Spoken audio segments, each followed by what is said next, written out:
Hey, what's up guys? This is Ryan, your DIY guy, and on today's DIY, I'm gonna show you how to put a cool locking mechanism on an existing door. Because trust me, if you don't get it right, you ain't getting a locking door. Let's show you what you're gonna need. So this is the locking mechanism kit that we're gonna be using. It comes with absolutely everything you're gonna need. I popped down to my local hardware. It was about $100, less than $10, and it's got everything. As you can see, it's got the locking mechanism with 4 screws for each corner, and then we've got the latch over here with 2 screws as well. A little ball of press stick, I'll tell you why in a sec. And then the keys, it comes with a set of 2 because you know one will always get lost. And of course, I've got my trusty hole saw. This bad boy over here is going to make enough clearance for that guy over there, and I'll show you how we do that. Looking at my cupboard over here, I've got the door handle, and I want to place the lock in this general vicinity, but there's a couple of things I got to consider. I don't know where the shelves are lying, and I don't know where the frame exactly is, but I can use these guys to my advantage. So let's just open up and I'll show you what I mean. I've used a cardboard box over here that is at the right angle to the shelf and to the cupboard frame.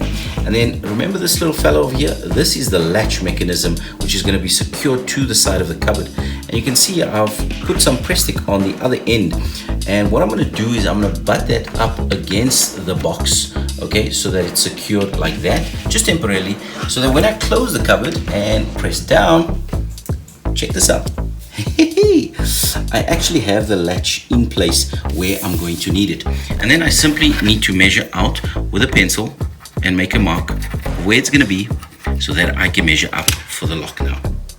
I've got the locking mechanism over here, and it's in its locked position just to give me an idea where it will be in relation to the latch. I've flipped it over on the back side, and I've placed a bit of press stick over there so I can off it up to where the latch is already placed from the previous step. Now when I situate it here temporarily, I just want to line it up with the bottom for sure to miss out on the shelf, and also give it a little bit of a breathing space against the latch so that it doesn't catch on anything. And then I can simply mark out the locations for each of my screw holes, as you can see on the top left and right, as well as in the bottom right and left. And that will give me an indication of where I need to drill and secure the lock to the wood. Now there's these tiny tabs or nibs that you see on the top right and bottom of the lock, and this gives me an indication of where the center will meet, where the lock will actually need to go through. So you can just mark off where those tabs are, and that will give you an indication of where the center point is where you need to drill. So once I remove it, you'll end up with something like this: pencil marks for each of the screw holes in each of the corners, and then the top and side and bottom markings which indicate the center. And all you got to do is connect the dots. Now you can use a ruler for this, but I mean, if you've got a steady hand, then this should be fine just to join the dots. And where they intersect is where the drill hole will take place, and where your hole saw will create the opening for the lock. And now we can get started. With everything now buttoned up, I can start drilling using my hole saw, and this hole saw is about the same size as my locking mechanism, which will provide for a nice snug fit, which is exactly what I'm going for. I don't want it to come loose. And you can see I've offered up a piece of scrap wood here. This is a pro tip so that you can prevent tear out. I'm only going to be using the drill bit to pierce through to the other side, and the hole saw will only go in halfway. Then I will come in from the other side and drill the hole clean through, and this prevents damaging the surrounding wood, and I'll show you that in the next step as well. Now I'm going to place the drill bit onto the center point that I marked earlier, and then I guess we'll start drilling.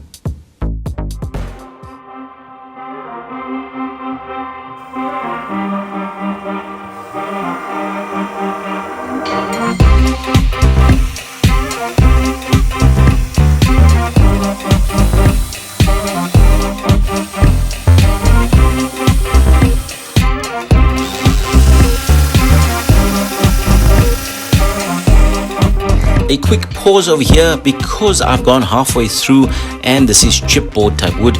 We've gotten some wood stuck on the drill bit, so make sure to pop this off so that you can continue drilling, otherwise you ain't going nowhere.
Alright guys, so the latch is in place and it looks beautiful. That means our DIY is pretty much done, and as you can see, I've added a trim plate here to the locking mechanism, which just finishes it off quite nicely.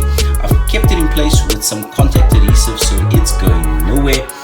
Now, despite using some scrap wood and a clamp, we did have some tear out with a hole saw, but that's okay. A permanent marker fixed up the problem quite easily and it looks beautiful. Now let's just test out the locking mechanism before we test if it locks, because that's the point, right?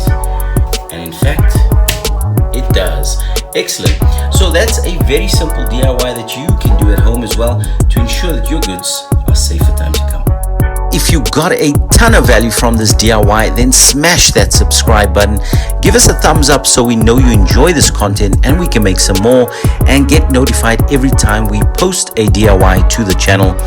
Also, please add your comments down below how this DIY helped you turn your house into a home. And of course, I'll see you next time coming up on Nail and Screw.